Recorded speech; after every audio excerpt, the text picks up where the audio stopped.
Now here we have to integrate 3x square minus 5 the whole square dx.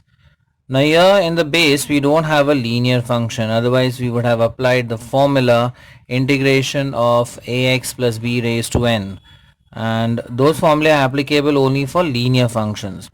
So here what we do is we expand using the formula a minus b the whole square. So we expand this and we obtain a square, so that will be 9x raised to 4 minus 2ab, so 2 into 3x square into 5 plus b square, that is 5 square, which would be 25.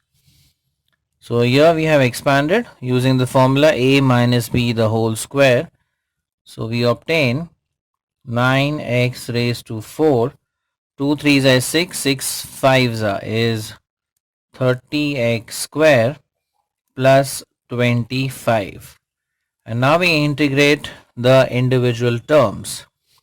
So 9 remains as it is. Integration of x raised to 4 is x raised to 5 upon 5 minus 30 times integration of x square is x cube upon 3, and integration of constant is constant times x. So we have 25 times x plus c.